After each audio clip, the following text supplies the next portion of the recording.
From a financial perspective, it's good. 2023 is looking to be another very profitable year for North American carriers, like it was in 2022.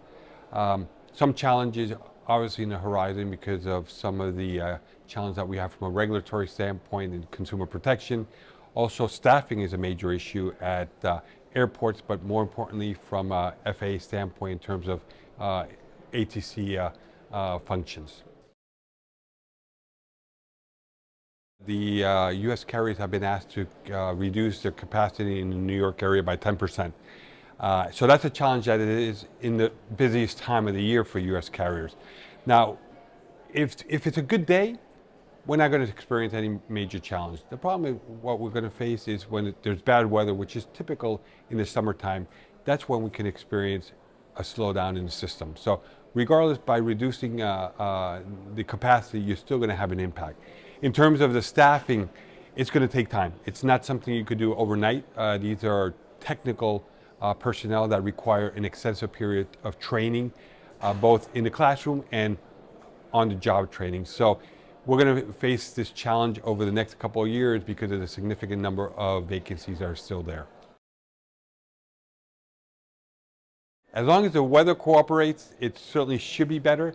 We just had our Memorial Weekend in the U.S., which was a very busy time for travel, actually the busiest time this year, and everything went perfectly well. But the U.S. had a great weather day.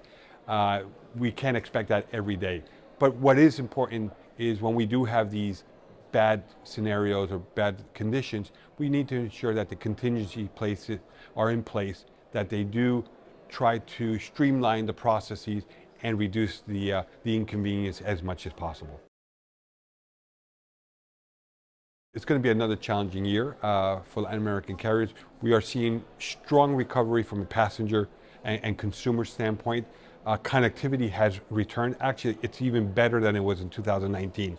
The major challenge in Latin America is the socioeconomic challenges from a political standpoint. We've had significant changes in the political limelight, which is now leading into new regulatory policies being implemented. Consumer protection is a heavy issue. And then the other item is taxation. Most of these governments are central to left type of policy-making governments, which tend to increase taxation instead of reducing.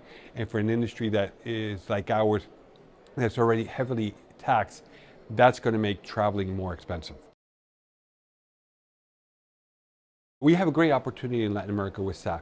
The natural resources available as a region probably are the best around the world. So the region can become a major producer and provider of SAF in the future. The problem we have now is we don't have any SAF producers in the region, whereas in North America, Europe, and other parts of the world, there's already development.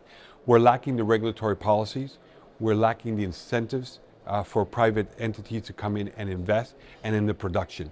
And again, this is where government really needs to take a leadership role to really incentivize, create the policy that will bring these private companies to begin to produce.